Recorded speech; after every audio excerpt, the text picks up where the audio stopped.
Abid Liu boleh ke?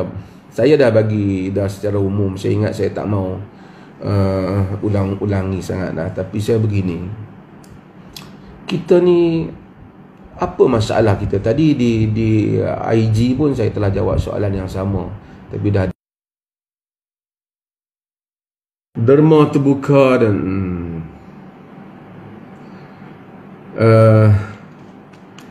beginilah, saya dah sebut hal ini. Kadang-kadang kita ni apa nak sibuk tentang niat orang kalau tak ada kaitan dengan kita. Satu orang kalau dia derma, dia ikhlas, macam saya kata, dia dapat pahala di sisi Allah Azza wa Jalla. Kalau dia tidak ikhlas, dia derma, dia tak dapat pahala dan dia dapat dosa. Dan itu pun bukan urusan kita. Dosa dia yang tak dapat pahala, bukan masalah kita. Tapi bila dia melakukan derma itu akan diperolehi oleh orang-orang yang memerlukan. Kalau selagi mana yang dia derma tu harta dia lah. Kalau dia terderma ambil harta orang, mungkin kita boleh komplain lah. Ataupun kalau itu membabitkan harta awam, harta kita.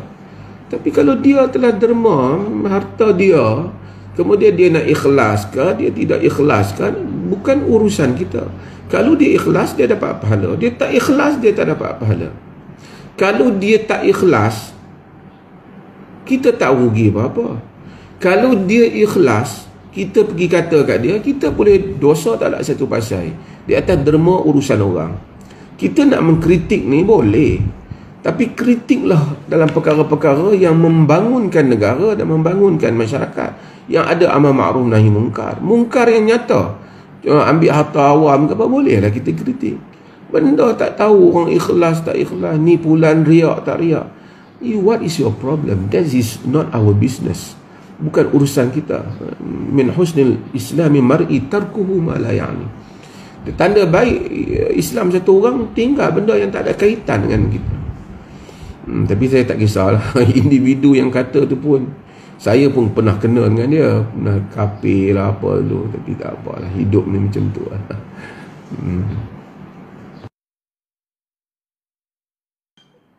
Bukanlah urusan kita apabila dia bagi pemberian.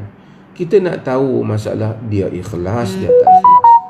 Ikhlas ataupun tidak ikhlas dia itu ialah urusan antara dia dengan Allah Subhanahu wa taala.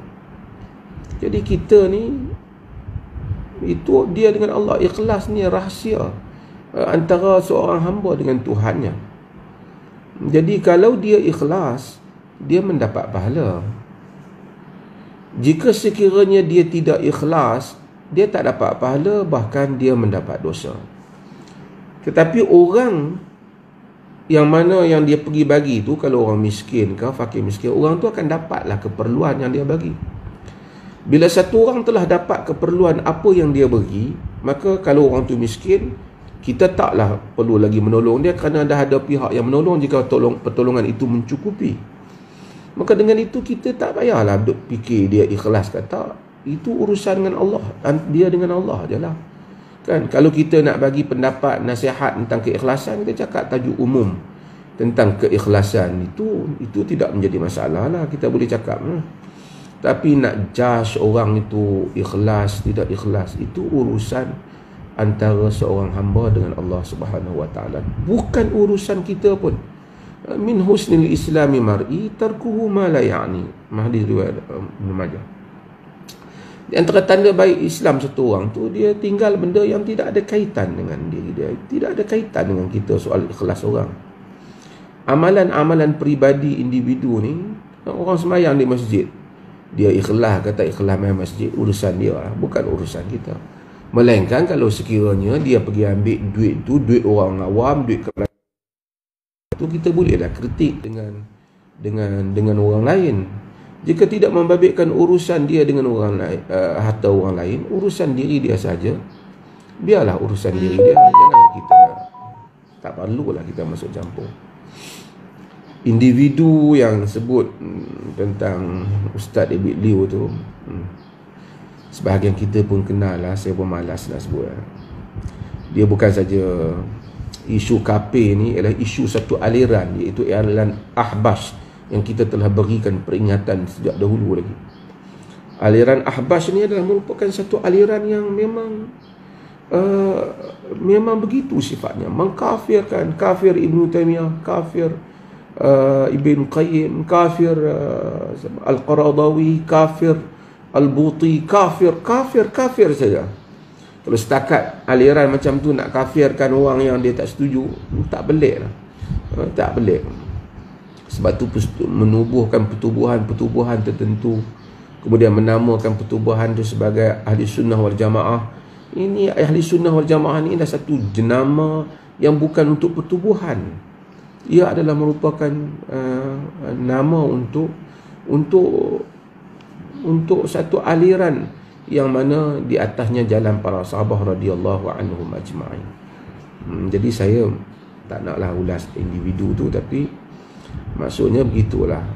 Cuma saya kalau boleh bagi pendapat kepada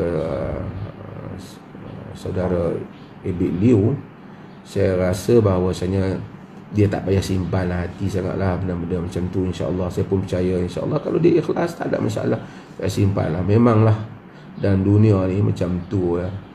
Tak ada orang yang tengok orang buat baik ke, orang buat apa kan, mesti kan ada orang yang bagi ke pandangan ataupun komplain dia. Pasal dia kadang-kadang komplain orang ni mudah ya.